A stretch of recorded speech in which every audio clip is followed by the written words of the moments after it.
Tonight's episode of Legacy Battle is brought to you by Atlas Benefits. Atlas Benefits has solutions for your insurance needs. Atlas Benefits can help you obtain Medicare, health, or life insurance and employee benefits. You can find them on the web at www.atlasbenefits.com. Or you can contact Rob Ducey or Roy Smith at 727-600-2892 and mention Legacy Battle Podcast. Atlas Benefits has all the solutions for your insurance needs. Enjoy the show.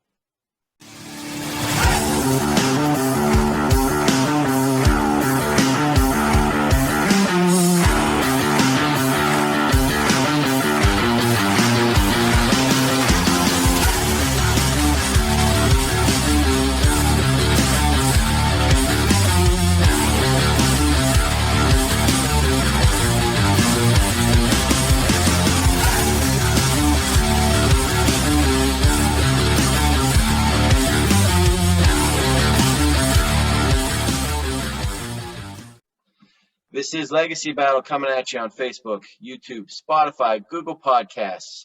You can sponsor the show. Contact us in the comments section. Michael Adams here, creator of Legacy Battle. Joining me tonight from the Gridiron Battle Zone, Brian King, Penn State Collegiate All-Star, Kevin Adams, Ball State athlete, Paul Habicott. And we're joined tonight by an ABA and NBA world champion, combined 12-time All-Star, 9-time All-First team, and a second All-Team.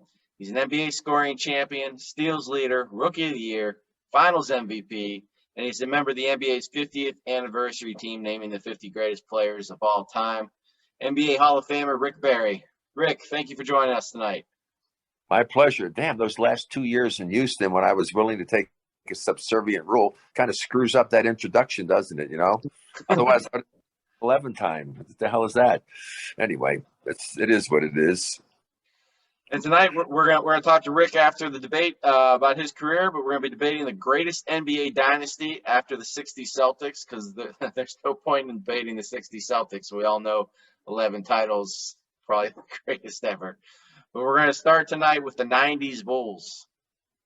Okay, I got the Bulls, and this was fun. I know there's been documentaries made of this, but I found that they had this guy named Michael Jordan. His numbers are pretty good. This guy was pretty good. I don't know if you guys have heard of him. But in the 90s, they owned it, I think. And so they're known for having one of the greatest NBA dynasties. They won 6 championships between 91 and 98. So what you've got here, I don't really want to spend a lot of time on this because I think they're the standout. But they've got 2 three-peats, 91 through 93, and then 96 through 98. But as a team, they do have some landmarks that were – that stood out for many years, after the 90s. They won 72 games during the 95-96 season, setting the NBA record. Now, Golden State ended up beating that with 73 games, I think, in 2015, 2016. They were the first team in NBA history to win 70 games or more in a single season. The only NBA franchise to do so until the 2015-16 season. In 91, led by Michael Jordan and Scottie Pippen, they end up kind of knocking off the Lakers, and that's like the people are going to say the handing off of the baton there. So it's kind of the end of the Showtime era and the beginning of the Bulls dynasty. After winning, the Lakers 5 championships, of course, one less than the Bulls I'm talking about, we got this team in the Bulls that basically owns the 90s until like the middle of it when Michael Jordan kind of tries baseball out for a little bit, and so they kind of fall off a little bit. So I think some of the arguments are going to be that some of the other teams attended more finals. They might not have won, but they appeared in more finals. In full disclosure, our own Legacy Battle Mike Adams is kind of like thinking the Bulls aren't as good as the Magic Johnson-led 80s Lakers. But I went to the trouble of kind of pooling some of the records of the teams they beat. So it just depends on, I guess, what side of the fence you're on. Michael Jordan and the Bulls and Scottie Pippen and, they're contending with stars just like the 80s were. They, the Trailblazers had Clyde Drexler. 91 still had Magic Johnson, even though he was aging. You got the Phoenix Suns led by Marley and Barkley. They got to go through Sean Kemp at the height of his talent, Karl Malone, John Stockton and a Jazz team. And so, like, in 91, that was probably the second to worst record that they faced. It was like 58-24 for the 91 Lakers. 92 Trailblazers, who they beat at, were 57-25. 93 Suns were 62-20. 96 Sonics were 57-25. Excellent defensive team. The Jazz was 64-18 and 62-20 and 97-98 when they had to play them twice. So I think that, like, for the sake of the argument in terms of dynasties after the Celtics, you know, for people that try to find a reason to kind of vote against Jordan, I think they got to kind of pick and pull up some stuff that might be a stretch. But for my money, 2 3-peats and basically what a lot of people think of when they think of dynasties, I think the Bulls are it. Oh, my God. All I can say is thank God you said you were going to give a short answer. Should have been 2 minutes, right? I think that was 2 minutes. Let me ask you, Rick. I mean, everybody other than the Jazz that they played was a one-and-done team. In my opinion, they didn't have another dynasty to contend with like the other teams we're talking about tonight. I mean, do you feel that way too? Well, to be honest with you, I didn't do the kind of research you guys all did, but certainly the Showtime Lakers are a team that have to be considered. Unfortunately, the Warriors could have had 5 in a row. That's a whole nother story. Yeah. It would have been up there, ranked up there as well. And the other ones that won some titles and stuff, but they couldn't seem to do it. They had to do it like every other year for a while, of course, with the San Antonio Spurs. But certainly the Bulls were an unbelievable team. I mean, they had 2 incredible players. When Michael got Scotty, they were amazing. The thing about it is I don't think overall, I think there were some other teams that had better talent during the course of that and some of those other wonderful teams you talked about. But I love watching the Lakers because that's the kind of basketball I love to play, push it up the floor, Showtime stuff, playing with somebody like Magic Johnson. And then some of those other teams underachieved. I always thought that the Jazz underachieved. Can I ask Rick a question, Mike? Because this is to your point. So, Rick, in your opinion, so like where Mike's coming from is because they played different teams, except for the Jazz, they played them twice. It's an easier road. My thoughts are, if you're always going up, you know, like let's say the Jazz, they played 4 times, you kind of know how to prepare for that team. You know what their strengths are. You know what their weaknesses. Now, they may add players or a player may be injured, but if you're playing 4 times over different teams, you're researching different teams and having to get to know new strengths and try to match up like where your strengths are. So I think there's sort of a disadvantage of playing a different team every year. Well, let me just think. Here's the thing I say about this. First of all, yeah, the dynasty they're the dynasty during their time. It's kind of like, are you going to compare Shaq to Wilt Chamberlain? They played at different times. During his time, Shaq was the most dominant center. During his time, Wilt was the most dominant center. During the 90s, the Bulls were the most dominant team. During the 80s, the Lakers were. I mean, so that's really the answer that you get into. You can't compare apples to oranges. Right. All right, let's move on to the we brought up the Showtime Lakers. Let's move on to them. All right, the 80s Lakers. This team already had legend Kareem Abdul-Jabbar on the roster, and then they really became serious contenders in 1979 when they drafted Magic Johnson. Magic was the heart and soul of this dynasty. Paul Westhead took over as coach, and the Lakers won it all in 1980 over Dr. J and the Sixers. And the big moment in that season was in Game 6 of the Finals when Magic came in for an injured Kareem Abdul-Jabbar at center and scored 42 points in Game 6. I broadcast that game. I did the color. Right. I did the color on that game. Mm-hmm. So then, get back to the Lakers. The team's fast breaks, Magic's amazing, no-look passes. Just the overall exciting play was exactly what owner Jerry Buss wanted, and they were dubbed the Showtime Lakers. Westhood began to lose the team, however, and he was replaced by Pat Riley, and we all know Pat Riley, he became a legendary coach. They also added James Worthy, and the Lakers again bested Dr. J's Sixers for the championship in 1982. They won the Western Conference in 83 and 84, and then finally beat the hated Boston Celtics in 1985 for their third title of the decade. That was significant because the Celtics had just owned them before that. I think it was something they were 0-8 or something against them, and then they finally were able to overcome and exercise that demon. They would go on to win it all in 87 and 88, becoming the first team to go back-to-back since the 60s Celtics.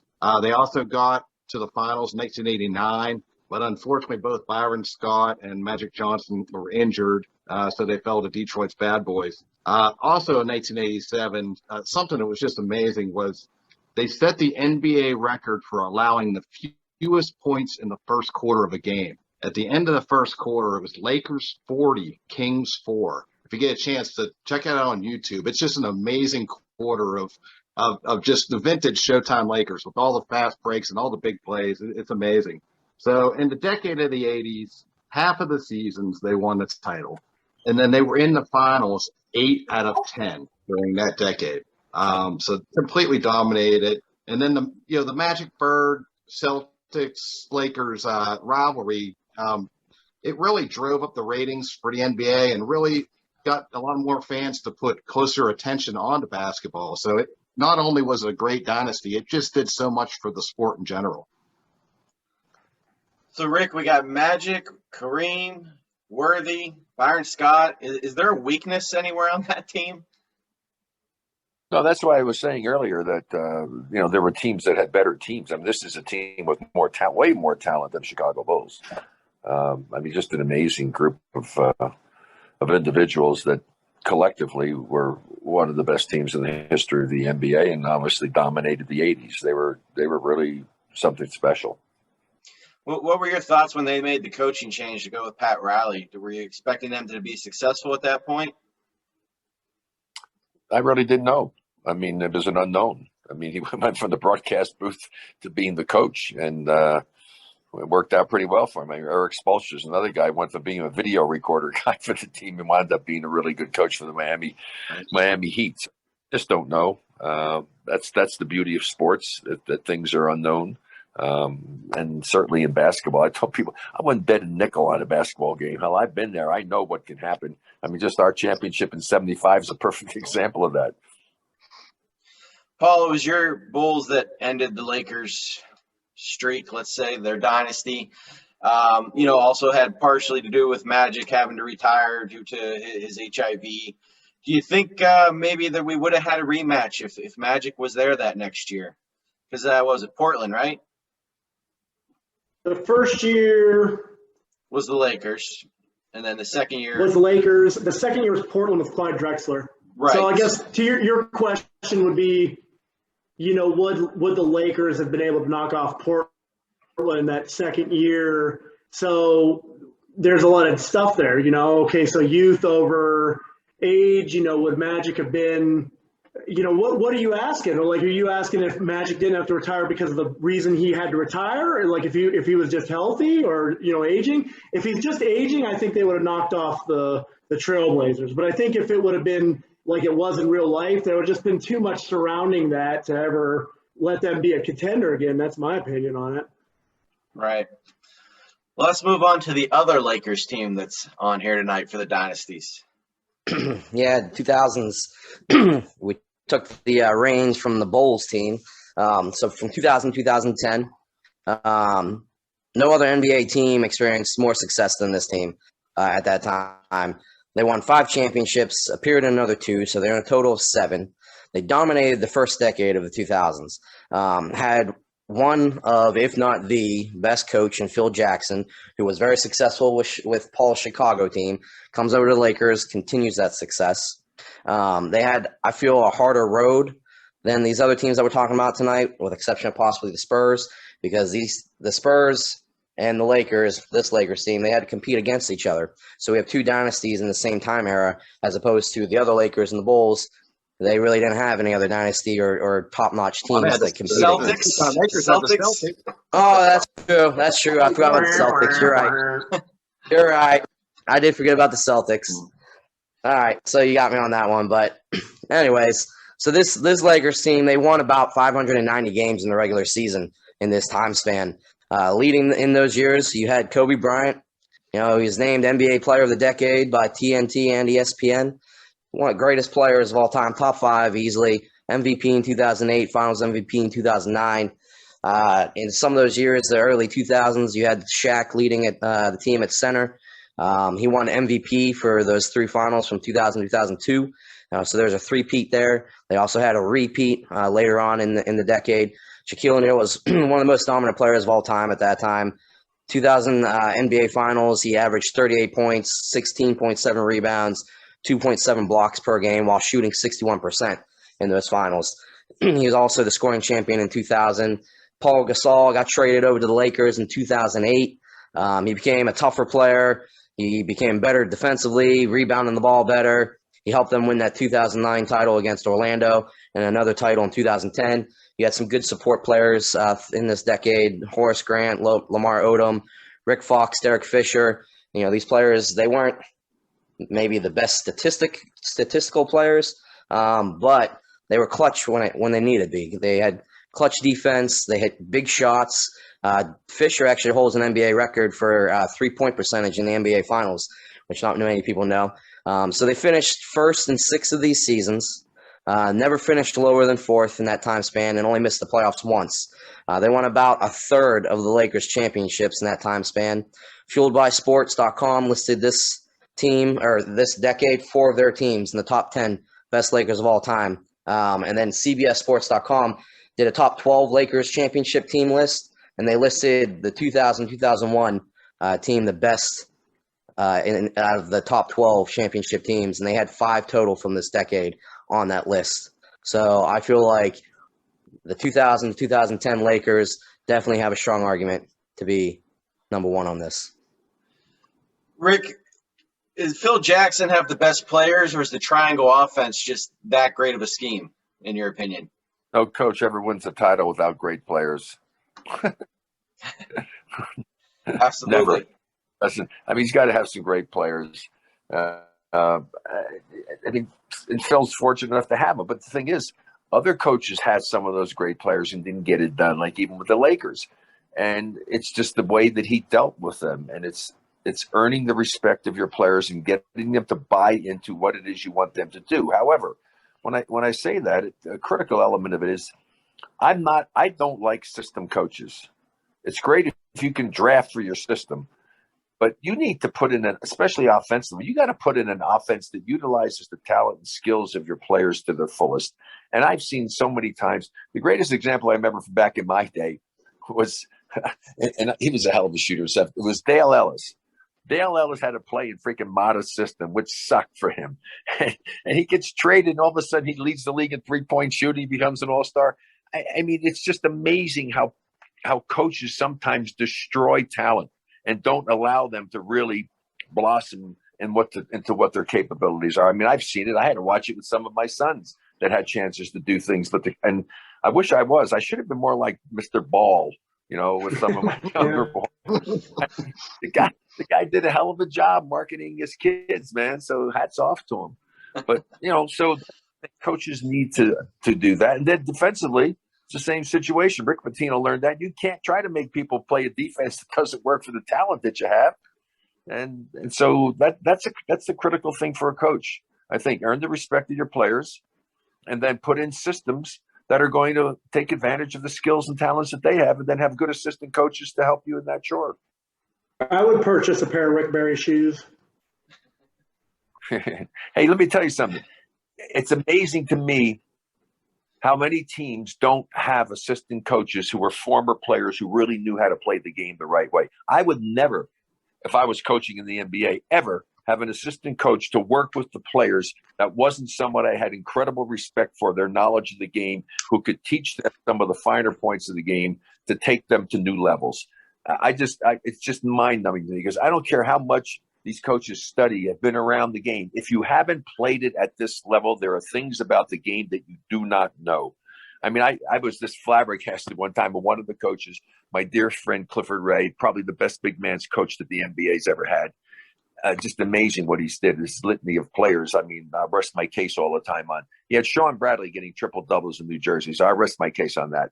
And it's the guy that had, I mean, it's just incredible when you start thinking about these things, how these guys, they just screw them up and they just don't use them properly. But anyway, I got off on a sidetrack with Clifford because that's a whole nother story. This is a guy that was treated like garbage by the NBA and should have been making tons of money. And he'd have guys that never played a game on the pro level making $1 million a year. He's the lowest paid guy in the staff. And what he did at Boston was unbelievable. And then get screwed and get 2 half shares of playoff money. How the hell do you let that happen if you're a coach?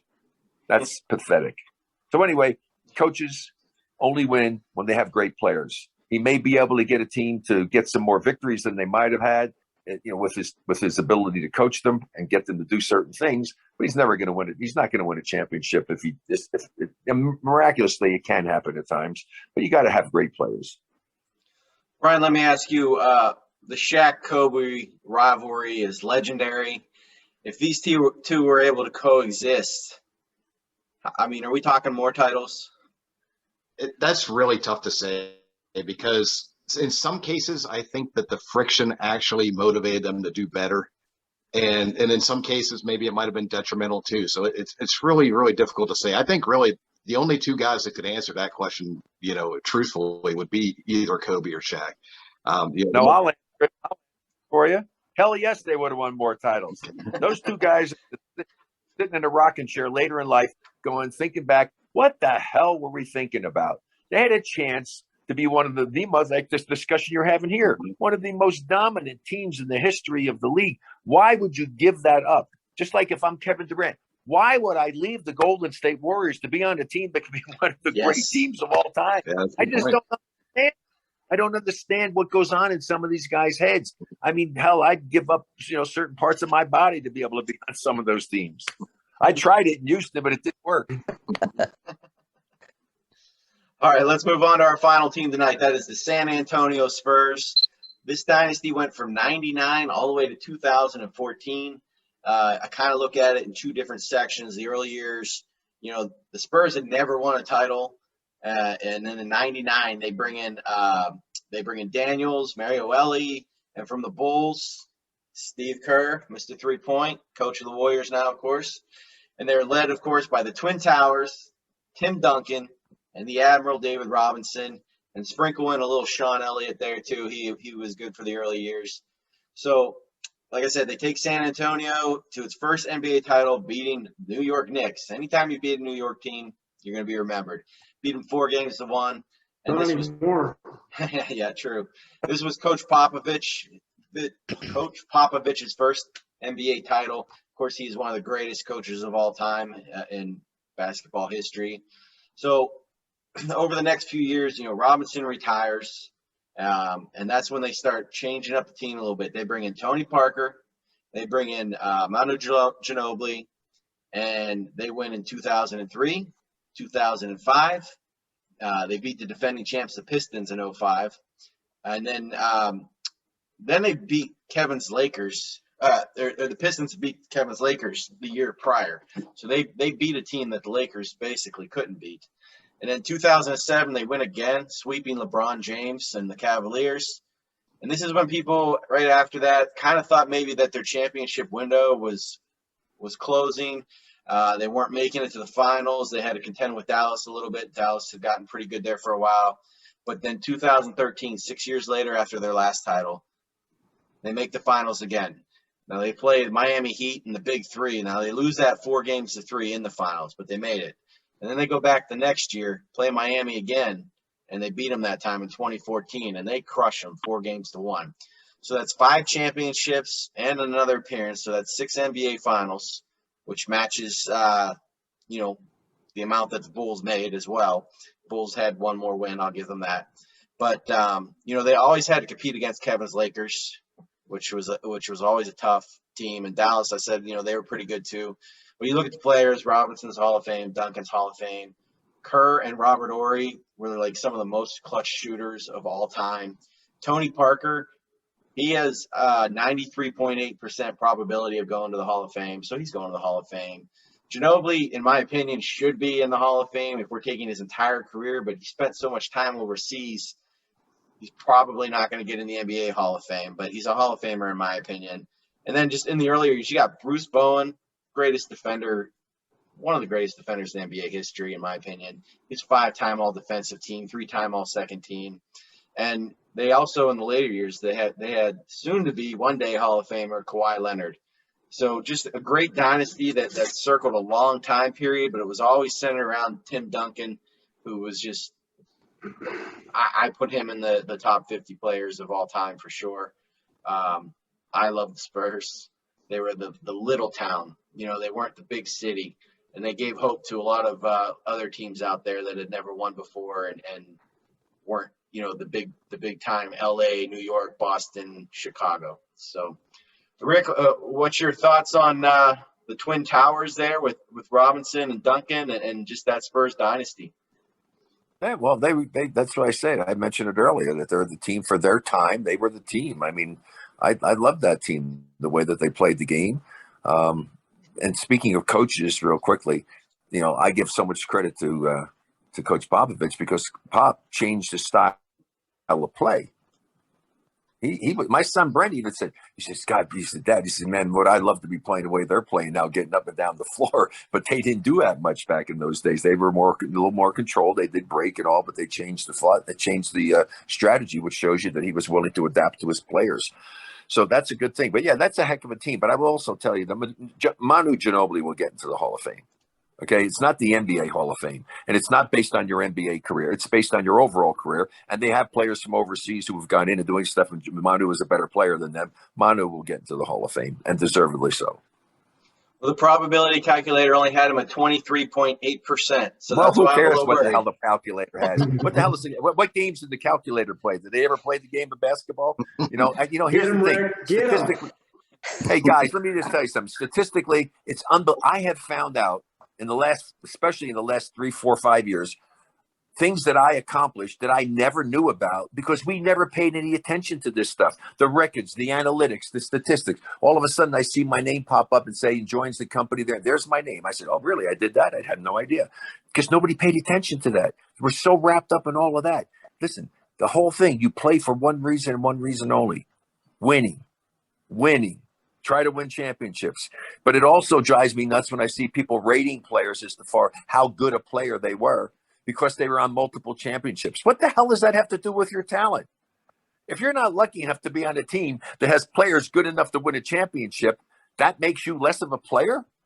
That's insane. It's the most insane thing I see in these rating systems that people have. That's luck, being on a team with other great players. Right. Kevin, it was your Lakers competing with my Spurs. They took up most of the 2000s between the two of these guys. So why is your Lakers better than my Spurs? If you throw out Shaq, I'm throwing out Duncan. You throw out Kobe, I'm giving you Parker and Ginobili. Give me you're one throwing good out two against my one guy. Okay. I have to. Kobe's that good. But give me a reason why I should vote for your team over my team. Yeah. So the Lakers had more appearances in the finals. They had a three-peat. They had a repeat. San Antonio did not have even a repeat. But I will say it was pretty interesting. From 99 to 2014, it was either the Lakers or the Spurs that represented the West in the finals, with exception of 3 years. 2 of those years it was Dallas, and then 1 year was Oklahoma. So that's 12 out of the 15 years that our two teams represented the West. I mean, that's pretty impressive. But like I said, we had the three-peat. We also had the repeat, and you had no peat. He's got a calculator, though. Fair enough. Yeah. Okay, that's good, Kevin. I like What that. does the computer? Hey, what does the computer say? Yeah, get him, Rick. Yeah, I thought Mike Adams and that nerd calculator of yours. You're not going to beat Kevin. Kevin had those stats ready to go. Good job, Kevin. That's the only time we'll be on your side. All right, let's move into our vote. Remember, guys, you can't vote for your own. Brian, you're up first. Hey, Brent, let me before you guys vote. One Go ahead. last thing I'm going to throw into the equation here. Yep. Okay. You guys understand how much better teams would have been that you talked about back in the earlier days if they had the training and everything that's available to the players today? Like people have said to me, you guys you wouldn't be able to really play with these guys today. And I said, are you out of your freaking mind? Do you know how much better I would be if I played today? Okay. I mean, I would be stronger, quicker, faster, more endurance. We didn't have a strength coach, an agility coach, a dietitian. We did nothing. Zero. And they didn't take any time off. Like now they load No, them. that's especially if Bill Sharman was your Yeah. coach, you got no time off. Man, that was like brutal. Who's the And then one they- now? then Like he's- Tom Thibodeau, right? He makes Yeah, them well, play he's- every. He started. It was Sharman started this stupid morning shoot around, which is one of the things I hated more than anything else. I'll tell you a quick story on that one. I hated that thing. I mean, my God, I'm playing 40 plus minutes a game and we didn't have all the luxury travel, heading after the game to the hotel on your chartered flight, getting 3-4 hours of sleep, jumping on a commercial flight, trying to get some extra rest. I mean, it was brutal. And then not have hardly every day. I think we might have had one day off the whole season or something. It's crazy. I mean, it just makes no sense whatsoever.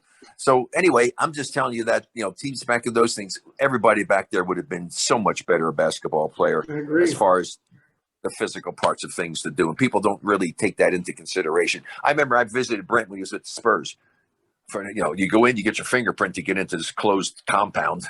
They go over there, you get breakfast in the morning if you do want to have it. You'll work out with all these amazing things, the cold pool, the hot pool, this thing. You have your pre-workout drink. You have your post-workout drink. You can get food afterwards when you're done. You have masseuses that are on staff that can come to your house and give your wife a new massage. I said, hell, I want to die and come back a Spur. This is like unbelievable to me. Different worlds, a different world. Absolutely, yeah. Absolutely. I want to say something real quick too. So just to kind of piggyback off that, I agree with what you just said. But nowadays, if the '80s Lakers and the '90s Bulls were playing with these later teams, I think Brian's whole team would have fouled out within the first half, because if you touch a player nowadays, it's a foul. Back then, you could pretty much beat the crap out of each other and nothing You would sound happen. like Bill Laimbeer. I mean, you say that, Kevin, but the Lakers weren't that kind of a team. They weren't like Detroit's bad boys or nothing like that. right. You know, I they think were it's a when I more. think of that. They were more of a finesse type team. But anyways, I'm going to vote now, guys. So I'm going to go.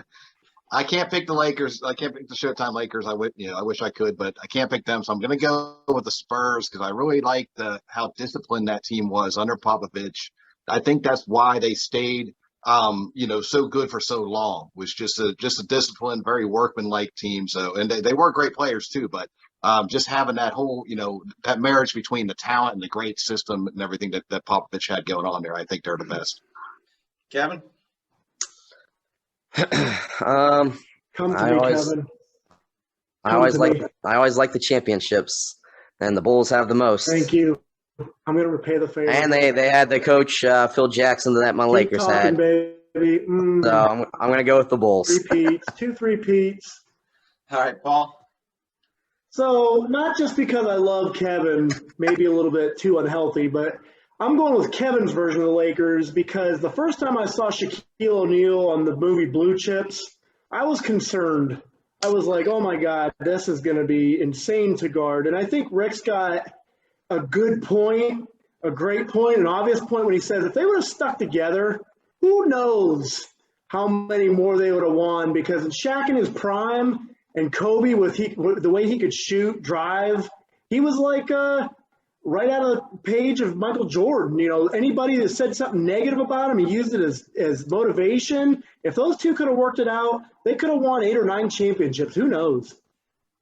So my vote, this has never happened before in over 35 episodes. Put it in your calculator. Each team has gotten a vote because I'm taking the 80s Showtime Lakers. And you tell me, my team, Kevin's team, the Bulls team, Paul's team, nobody played Larry Bird's Celtics or the Bad Boys Detroit Pistons. Okay? That was the hardest titles to win right there. So I'm Dr. taking the J. Lakers. The Bulls had And to play the Dr. J. Pistons. Sixers. Yeah, they didn't get by until the Pistons were done with their run. So Rick, you get the final vote. Yeah, well, I mean, obviously, you guys all make some good points about all the different teams. As I said before, they're the best of their particular time, and trying to compare them and stuff is like trying to compare apples to oranges. But I would have to say, based upon the competition they had to play against, I would say the Showtime Lakers, beat some unbelievably really other good teams. And then, hard not to go. And also because the Lakers and the Spurs kind of like negated each other during that period of time. And I agree with the thing about, with Kobe and Shaq. And the thing is, they definitely would have won more championships if I could have convinced Shaq to shoot on-the-handed free throws. I remember you saying that, but don't you think the Bulls would have won more if Jordan would have dabbled around with baseball?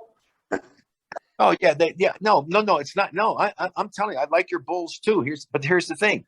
I don't think they beat as good a teams as the Lakers had to beat. That to me, that's the differentiation. Is that you won the titles, but who was your competition? But do you think that as many stars as the Lakers had? They had Jordan and Scottie, but the rest. No, I understand they were a great team and doing the same. The Lakers team was just unbelievably loaded with talent, and they won all those championships. And the talent that they had to beat, the other teams they had to beat. So to me, if I was forced to take a vote and had to say one, which I don't like doing that kind of stuff, the Showtime Lakers to me are the most impressive ones because of their competition and what they accomplished. But the Bulls team, obviously, as far as really being dominating, it's pretty hard to go, against that Chicago team. That's because Brian got a new haircut, and so his team wins. Oh my God. So that's a win for the Showtime Lakers and a win for Brian. Brian, you got the win. You get first question in our Q&A for Rick and his career. All right. Okay, Rick. The 74-75 season was probably your greatest year. You had the best field goal percentage of your career, most assists of your career, most steals league-wide, best free throw percentage in the league, and then, of course, being the finals MVP. So how did everything fall into place for that amazing season? Well, let me see. So that's 75. I was now 31 years old or so. So I remember Jerry West having told me when I got to know him as a rookie that, Rick, your best years are going to be 28 to 32. That's changed now with all of the way that, everything these guys have working for them. It's much, you can play a lot longer than that and be really at your peak. And that was, at the point where physically and having played the game that long that I was in that period. But the biggest thing was, it's the first time in my life I was ever captain of a basketball team. And I took that responsibility. I think it's a different responsibility than being a player and trying to go out there and be concerned about yourself and making sure you're ready. You got to go out there and you have to try to get your team to do that. And that's a responsibility as a captain. And I took that responsibility very seriously. And so I probably, even though I was always pretty focused when I stepped out on the court, I was really fine-tuned and honed in there. And that's probably the biggest reason. Well, Rick, we talked about this a little bit. Things are just so different now in the NBA. So my question for you is, I love the perspective from the previous legend. So is there a player currently that you see yourself in? And the second part of that would be, is there a coach in the current modern age that you think you would have thrived under? Let me take the second part first. You don't really know how good a coach is unless you play for him and you're there all the time in practice, in the huddles. You really don't know. So that's kind of hard to say. I would say the guys that are coaching today, I don't even like the way basketball's played today. I probably would have thrived under somebody like Steve Kerr, the Warriors, because of the way they play, because they played the game the way I was taught to play. The only time they got in trouble was when they got Kevin Garnett, and at times they would rely on him a little bit too much. But when they passed, move, cut, make the extra, it was just beauty to behold. To watch the way that they could do those things and to have the talent that they have. So if I had to pick somebody out and doing it, I think they're playing the game the right way. And so Steve would be my choice in that regard. Let me see. So on the first part, you never ask two-part questions, by the way, when you do things. You always ask one part. And especially when you're dealing with an older guy. So I know you can handle it. Yeah, I don't know. I'd have to give that some more thought. Yeah. I'm usually always very opinionated in doing it, but I'd have to give that a lot of thought. Come back to it. Answer by the end of the show. Yeah. Okay. So you can have to probably, by the time the show's over, you probably have to remind me again about it. Go ahead. Kevin. Yeah. So your free throw percentage, I mean, you finished your career, looks like, with about 90%. I have to ask, the underhand, how did that technique come up, and how did your teammates, You tell me that you haven't that? read about the fact that my father taught me how to do that in high school? I Come did on. not. Well, then you didn't do I your knew homework. So that, Rick. He's too busy looking at his calculator. well, yeah, that's probably it. Two demerits Yep, for him. I'm Yeah. with Team Rick. So thank God my father, was relentless in trying to get me to make the change. And because girls shot that way. And so I just said, I can't do that. Everybody's going to make fun of me. And he said, and I remember these words like they were yesterday, son, they can't make fun of you if you're making them. And I remember exactly when it happened that I was cool with it. I mean, I went out and gave it a sincere F and said, wow, this is actually pretty darn good, because I was like mid-70s. And my father felt I could get to be better, and I did. But I finally went out on the road, and the first game on the road was in Scotch Plains, New Jersey. I remember the city. And later in the game, I'm shooting a free throw, and the guy from the stands yell out very loudly, "Hey, Barry, you big sissy shooting like that." And the guy next to him, as clear as a bell, came back, "What are you making fun of him for? He doesn't miss." So from that point on, I never had a problem with taking any grief or something, because I said, hey, make fun of me if you want. I just put a point on the board. So what was your transition? By the way, I was actually better than a 90% free throw shooter. That was from my career, because I shot a lot of free throws early in my career, over 10 a game. And and like somebody said earlier, believe me, to get over 10 free throws a game, you take a beating back in those days. So I actually, in my last 6 years, I was intelligent enough. I wish I had been smart enough when I was younger to refine the technique my father taught me. And my last 6 years, I actually shot over 92%. My last 2 years, I shot over 94%. I was a better free throw shooter at the end of my career than I was at the beginning. And I brag about it, because it's one part of the game you can be selfish and help your team. Right. Yeah. What was the transition like for you going from the ABA to the NBA? Like going from the penthouse to the outhouse. Yeah, it was the Bush League. There's no question about it. It was ridiculous. But everything in life happens for a reason. And, I made a lot of good friends and had some great experiences and some great memories and some bad memories. And if I had to do it again, I tell people, I haven't asked that question. If I had to do it again, provided I could be where I am today, have the wife and the amazing young other son I have today, and all the friends that I have, and knew I could have this, I would never have left. You got time for one more each? Sure.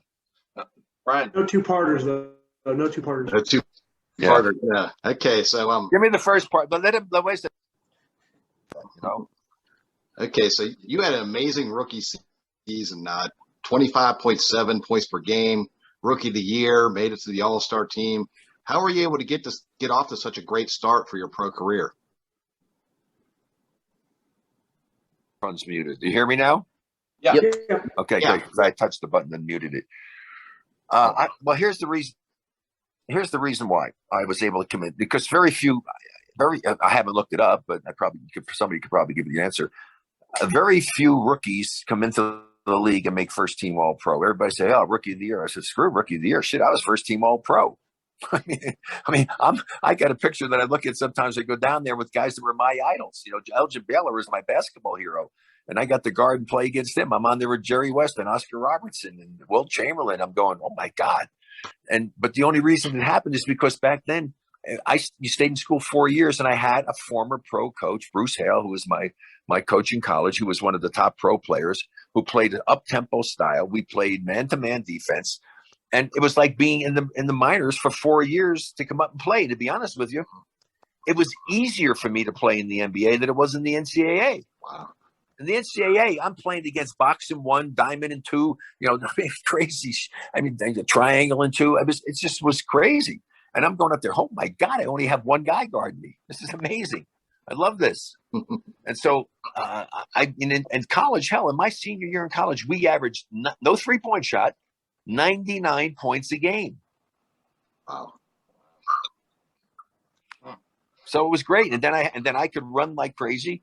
Bill King tried to dub me the Miami Greyhound and never stuck, but I never stuck, but I could, I could run. I was faster than our guards. And I had a great point guard who I knew if I got open, he would want to get assists. So I'd get the ball. That's why I like the guards that like assists as opposed to the scoring part guard. And Guy Rogers, who was amazing. And so that's why the next year, people didn't think that I was, that scoring. Oh, he runs and he does all this stuff, but can he shoot and stuff? So I really worked really hard that offseason on my outside mid-range shooting to try to do something that I knew I was going to be asked to do. And so people were going to try to take the drive away from me because I could drive and run the floor. And so I remember that. And I think I started the season off scoring over like 40 a game because everybody was just letting me have open shots and started making them. And all of a sudden now he has to come up and guard me. And anytime a guy has to come up to guard you, if you can drive left, drive right, and you can shoot the ball and he has to guard you, honestly, you own him. Well, Rick, currently the playoffs, the finals are going on, and the Suns kind of, they were solid last year, but they kind of came out of nowhere. What are we missing? Like, I know we're on the East Coast over here, so we're not getting to follow them, but what are they doing right this year because they've gone through some decent teams, and the star-studded teams seem to have fallen out, and they seem to be handily, taking care of Giannis, who's a rising star, obviously. What are they doing right? Playing like a team, and it shows you what happens when you get someone who, well, especially a point guard who's a veteran point guard who knows how to play the game. It's about leadership, and then a coach who, again, is letting them do the things that they're capable of doing and putting in situations where they can thrive. When I coached in the minor leagues, one of the things I did that I never had done for me in my entire career, I asked my players, I want two things from you. I want you to give me 2 plays or 3 plays that you have either had run for you in your career or that you wish was run for you. And the other thing was I want you to give me an evaluation of your skills offensively and defensively, the pluses and the minuses. The second one I just talked about, I just wanted to see if they were really being honest about and evaluating themselves as a player, because hell, I knew what the hell they can do and what they can't do, but I just wanted to see if they were going to be honest. But the first one was the most important one. When I look at those plays, that player is going to show me where on the court does he have the most confidence in his ability to score. So if I want to put certain sets in, can I put the ball in my team and my player's hands in a situation where he's going to have that confidence? And if I can't, I'll use his play. That's what you got to do. You got to take advantage of the talent of your players. And I think the Suns are doing that. Did you happen to think of a player that you see yourself in yet? Well, everybody used to say, it would have been before, but, it was Larry Bird. That was the one that always came up and talked about. And that's what I'm trying to say, to give some thought to it as far as today. I give some serious thought to it. But I'll tell you, no one would do it that I see myself in, because no one does what I did, which is to actually catch the ball and not start dribbling. Everything is off the freaking dribble. The closest one I saw to doing something that way and being successful with it was Carmelo Anthony. Okay. But in today's game, doing stuff, they dribble. It's like even Steph Curry, who catches it and releases it right away. Oh no! How about Klay Thompson, who catches and releases? You want to talk about catch and release? Yeah, I agree. Yeah. I agree. No, I'm talking about catching the ball and having and looking to see how the man is guarding you and using your first dribble as a productive dribble. A bounce is a pass to yourself, not to your teammate for a basket. If I'm dribbling and I get the ball in the wing and I'm dribbling, trying to do all this stuff to get my man out of position, take a shot, and my teammate sees that his man turns his head and watches what the ball's doing, and he back cuts to the basket, and I just dribbled the ball, I can't get the ball to him for an easy basket. But when I have it on the wing, now a point guard needs to do that. He has to do it to get the ball in position. But I'm talking about the wing players to catch it. When I have the ball in my hands, I'm a real weapon, because I can make the pass. I can shoot. I can go left. I can go right. Because I try to teach. I just was doing a clinic actually in Jerusalem, and I was telling these kids, when you come out, catch the ball so you're square to the basket with no pivot foot. Because if you establish a pivot foot, you've given 50% of your offense away. And so if I'm there, I can then analyze how my guy's guarding me, and I can try to be able to take advantage of how he's guarding me by which foot he has forward, whether he's shading me one way or another. I don't see players doing that at all today. I really don't. And here's the thing I try to tell some of the people when I do clinics, you don't have to beat your man. All you have to do is get half a step. If you get him on your shoulder, you own him. And it's so easy to do, but yet it's kind of like the way the mid-range jump shot was, kind of disappearing for a while. Fortunately, it's starting to come back a little bit, but it's just disappearing. I mean, like big men. I mean, my God, we hardly have any guys that want to play down in the post and go inside out. So anyway, that's my thoughts on that. Kevin, I'm watching the game, by the way, when I'm talking to you, and so it looks like it's still anybody's game. Yeah. Kevin, go ahead. So in the 1965 draft, you went number 2 to San Francisco. Am I reading this right? That you wanted you're hoping that the Knicks would draft you, and if so, how do you think your career would have spanned out? Would it be any different, you think, if you went to the Knicks instead of? It took Bill Bradley. Boo. Yep. And I never forgot him. Yeah, I never you forgave used him his for that. motivation, didn't you? No, I certainly Yeah, did. you scored 57 points against him that one game. Forget Bill No, I Bradley. scored 50. I scored a bunch of 50s against him because Ned Irish, the owner, also said when asked about not drafting me, he said he's too skinny and flaky. So I said, well, he may have been correct, but he sure as hell should have taken me because I was a better player. And and I could have fit in really well doing that. But everything in life happens for a reason. It was great for me to go where I went and the way that they played with Alex Hannum and a team that, needed somebody to do what I did. So, you can't look back in the past. But, yeah, I felt I couldn't understand why they didn't take me. I mean, seriously. I mean, I was like crazy. I mean, I was young. I mean, very young, But the thing is, I could play. I mean, I knew how to play. And I didn't have a glaring weakness, and I could go left and go right, and I could shoot, and I could make free throws, and I understood weak side defense. Because it's not about you don't win with individual defense. Trust me, because you get 5 great individual players on the court. I guarantee you put the best defensive player on me, I'm going to whip his ass a bunch of times, and we're going to get a lot of easy layups because my other players will do the same thing to a guy. I mean, that's the term I hear from former players when it drive me nuts when I'm watching games. Well, he's a lockdown defender. Trust me. If you're going up against a scorer, there's no such thing as a lockdown defender. You can lock down a shooter. You can't lock down a scorer. Sorry, end of story. You can make maybe more shots, but you're not locking me down. You just better pray I'm having a bad night. So we'll get you out of here with this one. You have so many personal accolades, so many stats, steals leader, finals MVP, scoring champions. You're the only guy to lead the league in scoring for NCAA, ABA, and NBA. That's never going to happen again. We know that. Is there one that accomplishment that sticks out the greatest to you, or was it more just the team winning the championship that is your favorite memory, so to speak? Well, of course, the championship. That's why, as I said before, that's why you play. I mean, this is my championship ring. I don't wear a Hall of Fame ring, top 50 ring. That's what it's all about. I mean, that's the greatest accomplishment to do it as a team. But as far as the individual stuff is concerned, the things that I take pride in, and some things I just learned recently with all the statistical garbage, that's actually pretty cool.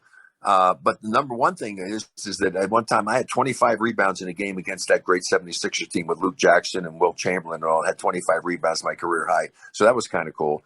And then I think I still have the record for the most assists by a forward. And I did it in Chicago. So I figured, I said, well, whatever I had, obviously, I think it was 19. I probably had, a few more because I'm sure the statisticians screwed me in Chicago. So anyway, those are ones that I really liked. And then I just learned one that I had no idea. And I bet you if you asked anybody, you would never have anybody give me to be the answer. The player in the history of the NBA with the highest scoring average in NBA finals in his career. Yeah. Crazy. I had no idea. Absolutely none. I wouldn't even guess myself for sure. You were a point machine, man. You were a point machine. So you're going to have another. But I tell you what, coming. I got more. Hey, but here's the thing. If I could come back and play now, I want to be a point guard. I could have done that because of my size and quickness.